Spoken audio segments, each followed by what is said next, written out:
Hello you guys, I'm Stephanie. Welcome back to my YouTube channel. So today I'm going to be telling you guys the 18 things that I learned at 18.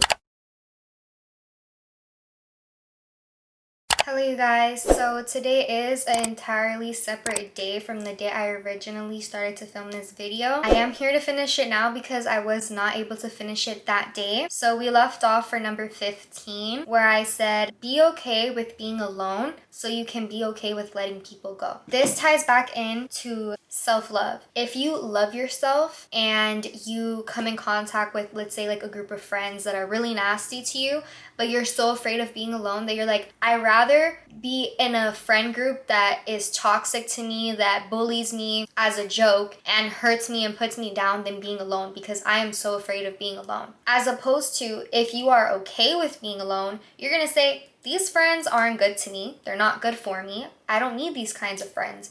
And then if you're okay with being alone, you're going to be okay with letting those people go. There's something I haven't said in this entire video, which is the way that I say, oh, just cut that person off, cut that person off. It sounds like careless, like I'm not being careless, okay? If you sense that a person that you really deeply care about and you have like a relationship with or a friendship with, any kind of bond with, is mistreating you in any kind of way, you shouldn't just cut them off and not say anything. You shouldn't just immediately ghost them. If they're your family, if they're a partner, whoever it is, if you don't like something that they're doing and you actually care for them, you will talk to them first. You will let them know, hey, this is something that you're doing. I don't like it. I don't appreciate it. And I need you to change this so that we can continue with our relationship or with our bond or with our friendship. Whatever the case is, I really don't appreciate it. It doesn't make me feel good when you do this, or I really don't like this thing that you did. And then that person,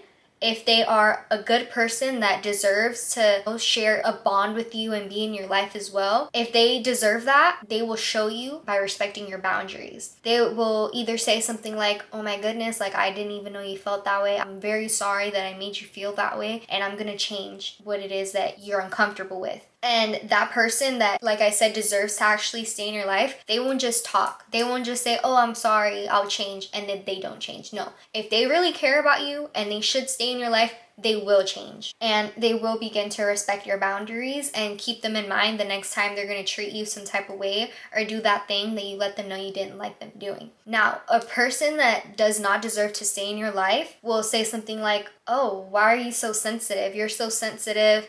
It was just a joke. I don't see why you have a problem with this. I don't see why I should change this for you. And they're going to make you seem like a nuisance for having a boundary, and they're not going to respect your boundaries. They're literally going to completely disregard them. They're not going to change for you. They're not even going to acknowledge your feelings, nothing. That person, so toxic, that person needs to be cut out. But just because someone's doing something you don't like doesn't mean you just cut them off, ghost them, never speak to them again.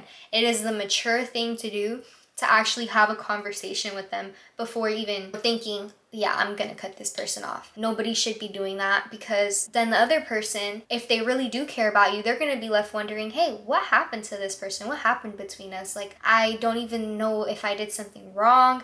And that's not cool to leave people with that kind of doubt. You wouldn't want someone to do that to you and just cut you off and ghost you. Definitely be okay with being alone. So you're okay with letting people go. Love yourself enough that you'll walk away from people, from jobs, from circumstances that are literally mistreating you, and you're gonna say, I'm okay with being alone. I don't need this, and you're gonna walk away. Like I said, it gets a bit more complicated when it's people that you really truly care about, and with those people, always have at least the decency to give them the effort to have a conversation and try and work it out. And if it doesn't work out, it's okay. Not everyone has to like each other and share their life together. It's okay if it doesn't work. It's okay to love your alone time. Like, there's a lot of people that I know that when they're around their family, around their friends, or around like a large group of people, they feel like super happy. They feel like outgoing, social, and just content. But as soon as they get alone, they start feeling like they have no purpose or they're depressed. Literally just because they went from being around people to being alone. And that's another thing. You have to be okay like in your solitude and like enjoy your alone time. Just because you're alone doesn't make you lonely.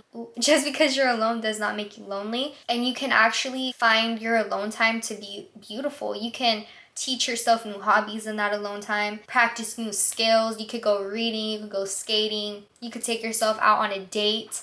Like, it's okay to be alone. Like, it can actually be really fun. That is just another thing that I've learned. It's beautiful to be around people and it's beautiful to have connections, but it's also equally as beautiful and important to have like that bond and relationship with yourself. Also, depending on how old you are, maybe it's really, really hard for you to get that alone time. I personally don't really struggle with this because I don't really have children or anything like that, so I get quite a bit alone time, but I don't really know the advice for that. But I could try and say that if you have no alone time and you're struggling with that, don't just like push it to the back burner and say, oh, I don't have any alone time, but it's fine, like I'll push through it, it's fine. Try and find a space for yourself, no matter if you're a parent or if you're not, or if you have like a lot of things on your plate.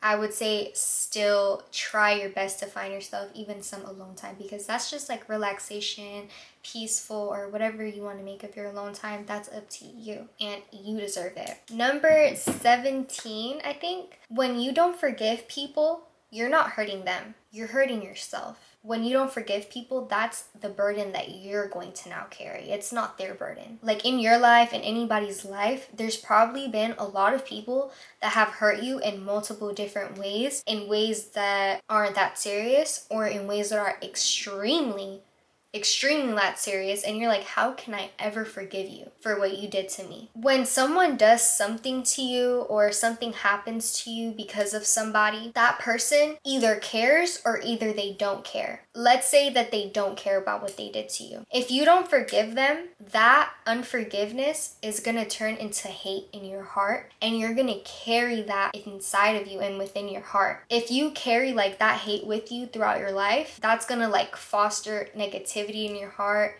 It's gonna make your heart think it's okay to carry those kinds of feelings and not resolve them. But if you take that same person that did something terrible to you, even though they don't deserve your forgiveness, you don't even have to say it to their face that you forgive them, but in your mind and on your healing journey, you can just vocalize it to yourself. I forgive them.